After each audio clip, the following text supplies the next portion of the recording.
Restez connectés à l'actu en Aunis avec Super U, commerçant autrement à Maran. Marc, félicitations, tu viens de gagner la première étape du Tour Poitou-Charentes. Comment ça s'est passé pour toi cette arrivée?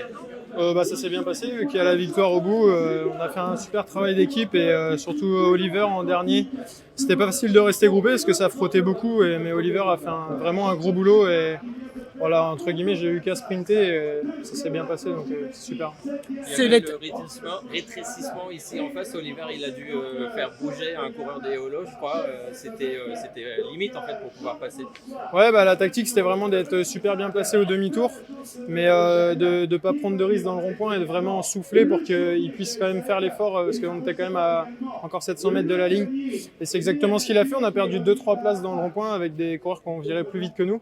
Mais j'avais la chance d'avoir encore Oliver qui m'a remonté, donc j'avais pas besoin de prendre de risques dans ce rond-point. Et après, il m'a super bien lancé. J'ai dû lancer mon sprint à 250 mètres, mais avant, j'avais pas fait d'efforts superflus, donc j'étais encore entre guillemets frais. Et j'ai pu faire un sprint au maximum de mes possibilités. Et il y a eu la victoire au bout, donc c'est super pour tout le monde. Marc, c'est déjà ici en 2015 et 2017. Comment tu vois la suite de ce Tour Poitou-Charentes?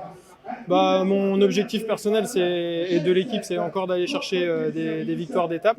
Et puis après, de faire au mieux dans le chrono. Il y a quand même des grosses pointures, donc ça va être difficile pour notamment Oliver et Aurélien Paré-Pinte d'aller chercher la victoire au général. Mais voilà, le but pour eux va être de faire un bon chrono et d'être opportuniste sur les étapes et d'aller chercher des victoires d'étape s'il y a encore des sprints. Peut-être demain, du coup. Dès demain, si on peut, il n'y a pas de souci. Ça marche. Merci, félicitations. Marc, juste, c'est une étape que tu avais évidemment cochée aujourd'hui? Oui, toutes les étapes du Poitou-Charentes sont plutôt pas trop accidentées, donc logiquement avec des sprints.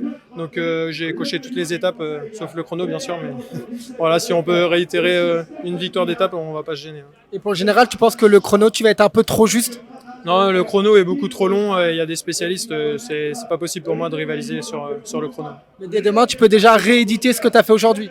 Oui, voilà, comme j'ai dit, le but, ce sera d'aller chercher le maximum de victoires d'étape et après au chrono, pas pour moi, mais pour les deux autres, de faire à fond et puis de voir ce que ça peut donner pour le général. Ça fait longtemps que vous couriez après une nouvelle victoire? Oui, depuis Cholet en avril, si je me trompe pas. Donc oui, ça fait en mars peut-être. Ça fait un moment et puis même ça fait 2 années que je gagne moins. Donc c'est pas facile tous les jours, mais voilà, la roue tourne des fois et ça fait du bien de lever les bras, surtout quand on est sprinter. Ça permet, comme on dit, de refaire un peu le plein de confiance.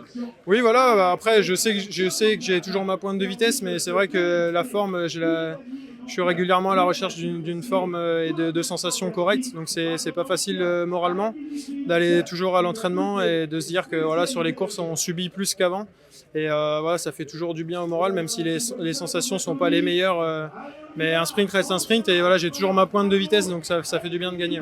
Vous avez étudié un petit peu l'arrivée, les 200 le dernier kilomètre de demain? Il paraît que c'est techniquement un peu compliqué. Non, j'ai pas du tout regardé. Pardon. On regarde ce soir, je vais regarder pour me le mettre un peu en tête et puis on fera le briefing demain matin. Donc j'ai pas regardé, mais j'ai l'habitude du Tour Poitou-Charentes et c'est vrai que des fois les arrivées sont plus ou moins en ville, donc il y a toujours des aménagements urbains. Aujourd'hui c'était un peu plus des grandes routes, mais il y avait quand même des passages de ville assez compliqués. Donc voilà, on doit gérer avec ça et c'est pareil pour tout le monde. Où est-ce que tu places ce succès par rapport aux deux précédents sur ton Poitou-Charentes en 2015 et 2017? Ouais, je le place au même niveau. Après, c'est vrai que mes premières victoires au Tour Poitou-Charentes, j'étais néo-pro, donc j'étais déjà super content de remporter ma première victoire ici. Et puis voilà, ensuite, c'était plus des confirmations d'autres victoires en classe 1. Et puis bon, aujourd'hui, ça fait du bien au moral, mais bien sûr que j'aimerais viser plus haut, mais en ce moment, comme je dis, ça fait vraiment du bien et c'est une bonne victoire à prendre. L'année dernière, tu avais fini sur une fausse note, en plus avec cette chute dans le dernier virage. Oui, voilà, c'est vrai que l'année dernière, j'avais terminé ma saison sur la dernière étape du Poitou-Charentes sur une sacrée chute.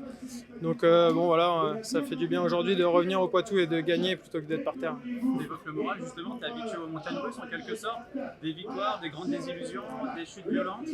Ouais, ça fait 2 ans que c'est vraiment plutôt galère et c'est dur c'est presque quotidiennement, j'ai envie de dire. Donc voilà, ça fait du bien au moral et ici on a un bon groupe et ça fait plaisir quand on franchit la ligne vainqueur et qu'on fait demi-tour et on voit que les collègues sont aussi contents pour nous, même eux ça leur apporte beaucoup de bonheur parce qu'ils savent que voilà, le vélo c'est pas simple tous les jours et quand on est sprinter, qu'on gagne pas, c'est galère. C'est plutôt un petit trou noir qui se creuse et voilà, c'est pas facile, ça enlève pas toutes les galères mais ça fait du bien et on se projette vers la suite en espérant toujours que ça aille mieux. De toute façon il faut regarder plus loin et puis la roue finit toujours par tourner donc je croise les doigts pour la suite et j'espère que c'est le début d'une bonne continuité meilleure. Oui, effectivement, symboliquement, je rebondis sur ce qu'il disait, sans en faire de trop. C'est quand même fort de revenir sur le TPC et de gagner dès le premier jour. Je crois que tu avais été très marqué quand même par ce qui s'était passé l'an dernier sur la dernière étape. Oui, c'est sûr. Mentalement, c'était pas simple. Physiquement, je m'en suis plutôt bien sorti, on va dire, même si le choc était rude. Mais voilà, je n'étais pas le seul impliqué, donc moralement, c'est quand même difficile. Et c'était la deuxième grosse chute qui n'était pas de ma faute. Donc bon, on a beau être sprinter et un peu tête brûlée, on va dire, ça fait quand même bizarre. Et bon, voilà, ça m'empêche pas d'aller frotter aujourd'hui et j'aime toujours ce que je fais. J'adore l'adrénaline du sprint, etc. Mais ça fait réfléchir sur ce qu'est une victoire et les risques qu'on prend pour un sprint quand on peut même dire que des vies sont en jeu.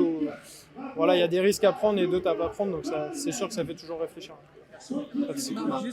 Victoire d'étape aujourd'hui, classement général, tu as eu beaucoup de cadeaux. Tu vas en faire quoi de tout ça? Bon, déjà, on va profiter avec les copains. La bouteille de champagne, on va la déguster ce soir avec tout le staff. Et puis pour les autres cadeaux, je pense que ça va faire des heureux et des heureuses tout le long. Merci à vous.